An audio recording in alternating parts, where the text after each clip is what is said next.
Well, that would be something if you had a sore shoulder, because I do. I'm not sure why my shoulder's sore. That's hard. That's a mouthful. I'm not sure why my shoulder's sore. I'm not sure why my shoulder's sore. Yeah, that's hard. I'm not so sure why my shoulder's sore. I'm not so sure why my shoulder is so sore. That sucks. A cup of coffee with my mom. Didn't you write a story about a 4th of July parade that everybody loved? I forget what book it was, but it was all red, white, and blue and patriotic, and then everything turned brown when the horses started crapping all over the place and took off. Unfortunately. Well, they were responding to the military band in front of us. Right. And a salvo from the brass section, and the horses just panicked, spun around, and well, when horses get upset, quite often they do lose control. I've heard that's an instinct of that's like an instinct in animals to make yourself lighter because it's a survival instinct. A survival instinct. Thank you. Yeah, and to make yourself lighter so that you can run away faster. You eliminate immediately. It happens in humans too. It happened to me all the time on dirty jobs. I poop my pants, I don't know, certainly more than once in every season. But really? Yeah, you can move That's the title. Well, it's funny. You might lighten your own load, as it were, but it is hard to run with, pants full of poo. Yeah, Michael. Animals are naked, so they don't have that problem. It's really the underwear and the pants that are slowing you down. Yeah. Okay, so in the interest of tightening things up and staying on board, let's change the topic. It was just getting interesting. I mean, look, you grow up with horses. My early chores were picking up horse crap. I was struck immediately by the anatomy of the horse and the fact that its rectum was literally outside of its body. Once the tail's out of the way, they can just stand and they can go. Like most animals, but we're not. That's not us. I mean, did you know that our anniversary is next week? On the 19th, we will 63. Mm. We were married in 1960, and this is 2023. So 63 years. Wow. Can you imagine that? No, because that makes me 64. No, you were legal. Barely. You by the time this airs, you will have already celebrated your anniversary because this is airing the day before Thanksgiving. Oh, right. In case anybody wants to talk about Thanksgiving, that'd be great. Yes. Okay. I could have brought a turkey. And by the way, if that's the case, Chuck, then my dad will also have had a birthday, and he'll be 91. 91. He will indeed, on the 21st. Mm-hmm. And you have to write a poem that's nothing rhymes with 91. No, everything rhymes with 91. That's 90 was tough. 91. Nothing rhymes with 90, but 91, lots of fun. I'll be done. Call me hun. Hot cross buns.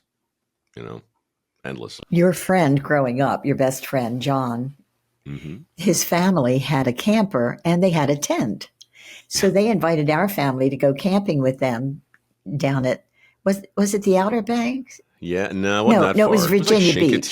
Virginia Beach. It was Virginia Beach. Yeah. And so you and John and his parents slept in this big camper, which was kind of plush, relative to our tent on the sand. It was the worst experience I've ever had in my life. It was the worst 3 or 4 days. It was like 100 degrees down there. It was July.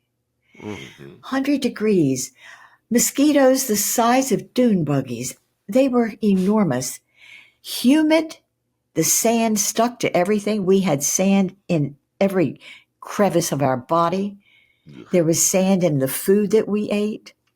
And I remember Phil saying one day, my sandwich has sand in it. It's crunchy.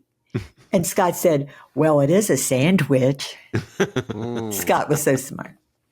Was that the trip where Philip got clobbered by a wave or something and had to go to the hospital? He got knocked over by a rogue wave. That's what the fire department called it, and dragged along the bottom. And his ears filled with black sand from the bottom. Mm-hmm. And he surfaced and screamed. You could hear him a mile away. And so we called 911, and they were there in no time and took him to a hospital that was quite a distance away. And I rode with him.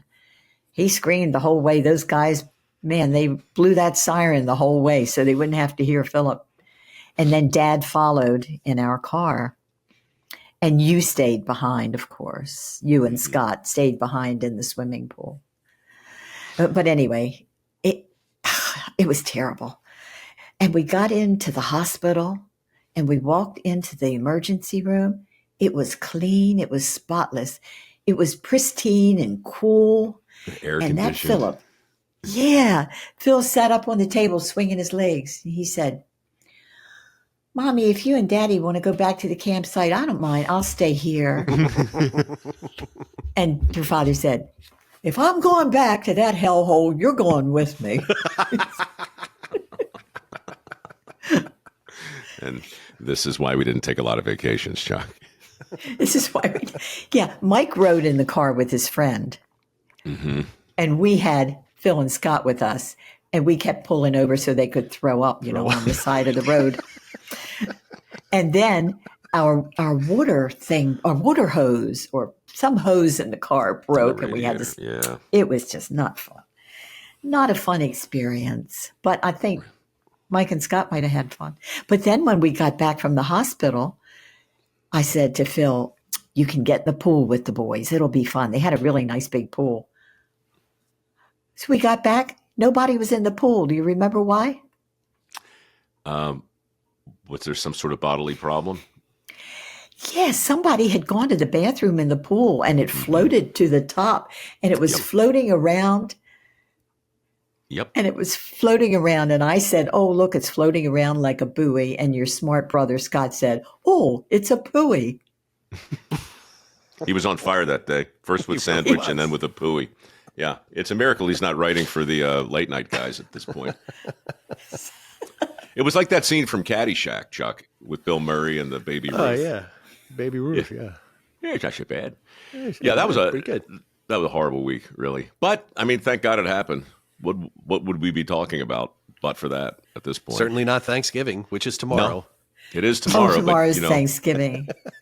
So, Chuck, what are you doing?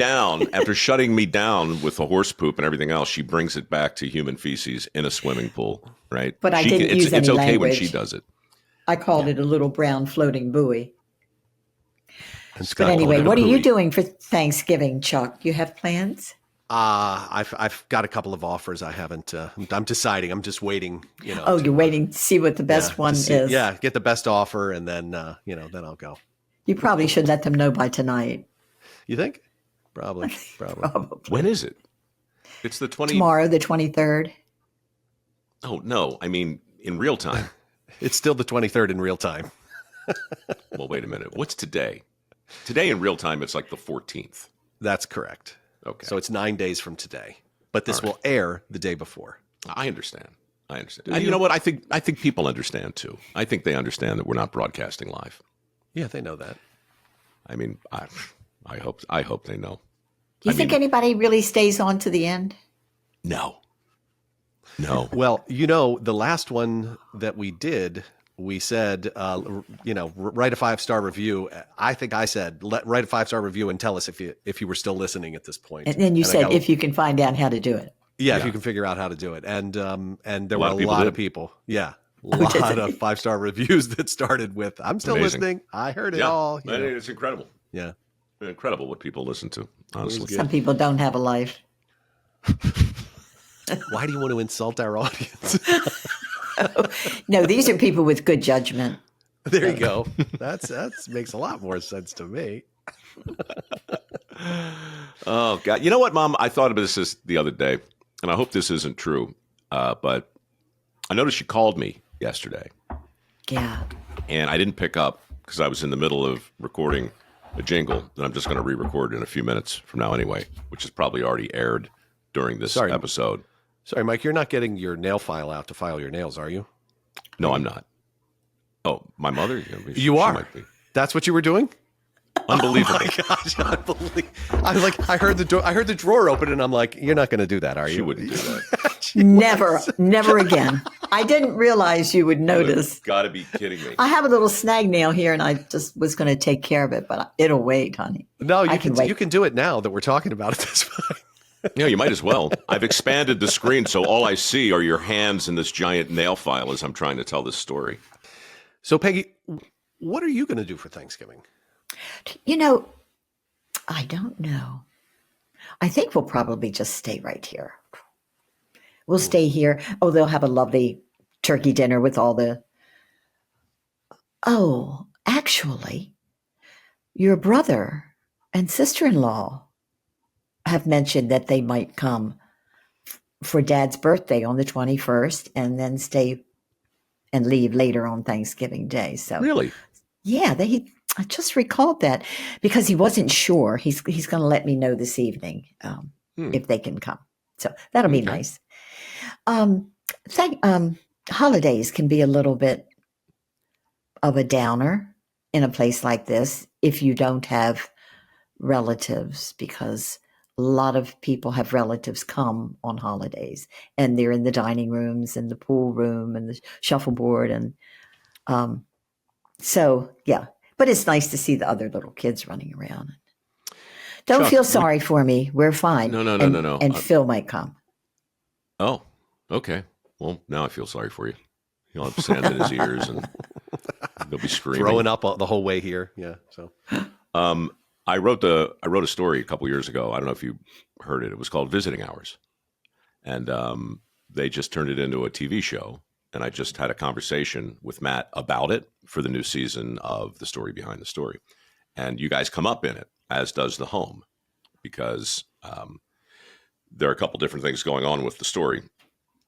But part of it, is just based on this idea that to be visited is such a wonderful thing, and it's so easy to not think about that, until you find yourself in a place where your only point of contact with the outside world is people who come to see you. And so it's a story sort of about that that was kind of inspired really by the first time I came over there to see you guys and just got lost in those hallways. And it's just, there's so many stories, to your point. There's so much for you to write about, but so many of the people there are, they're engaged in activities and they're doing things, but many are waiting to be visited. Yeah, that's so true. We have almost 2,000 residents in independent living. That's a lot of people. And I would say that probably half of those people are still vibrant and vital and have a car and drive places and take vacations and live normal lives.